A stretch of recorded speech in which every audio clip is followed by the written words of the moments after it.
You can see it's July 10th here by the picker, Thursday, 2025. I have a whole bunch of game data here on our personal calendar. The concept quickly is I have sent data to the AWS Calendar Invite Server off a personal or business calendar. That calendar could be Outlook or Google. That data is processed and stored here in the Calendar Invite Server, and that data is available for applications to actually go get that data out of the Calendar Invite Server and push it to a web page whereby one of our apps we've built is an upcoming landing page. People put their email address in and click one button and get a calendar invite for a Major League Baseball game, which is the data set I'm focused on right now. Anytime this data here is changed in the personal calendar client that's hooked to the AWS Calendar Invite Server by using this drop-off box, we insert a UID +1 in the database and update the data itself. So let me demonstrate how that all works. Let's just pick out a random game. We'll go here to Los Angeles. You'll see that this game data has already been sent to the AWS Calendar Invite Server by using the drop-off box create at calendarsnack.com. When this is installed in your AWS account, it could be your own drop-off box, any name you want, on the simple email service. Now, I'm going to say booth 654 is giving out free hot dogs.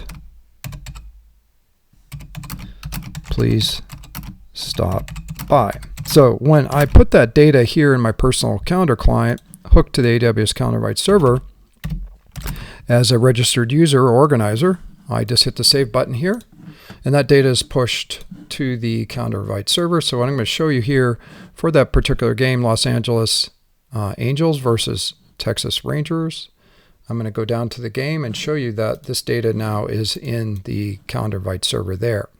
Now, what happens at the end user level, if I want to generate a page as an organizer, I'm just going to populate this page. Again, this is part of a free stack. You can go look at it, calendarsnack.com, go through the registration process and check us out. But this free app comes with the Calendar Invite Server, which I'm demonstrating. I'm going to go down to Los Angeles here, and you'll see that the game is right here. Booth 654 is giving out free hot dogs. Please stop by. I'm going to go under the point of view of Zach. The organizer has sent this out to Zach. Zach wants to go to the game, and in particular, he's going to go to Los Angeles. He's going to say, I want the calendar invite. It's going to be sent to his personal email box. And you'll see it show up here, which is, again, Zach. There it is there.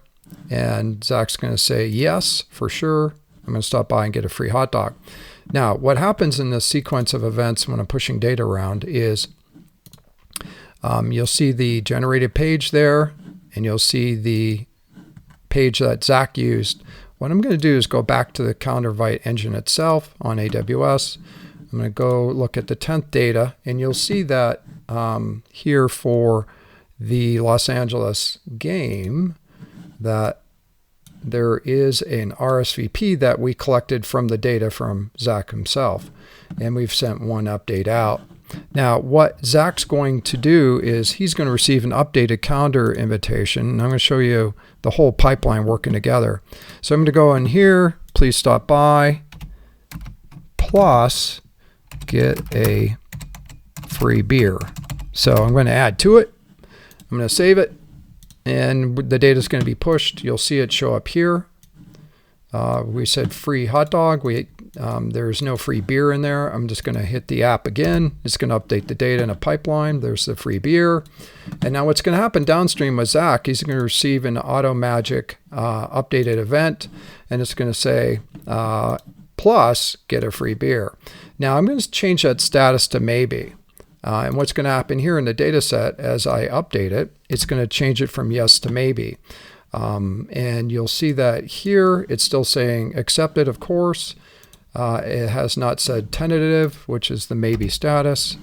And there you go. So Zach has been switched to tentative, and you'll see that we push the update status here. And that's the end of the demo. Thanks for stopping by.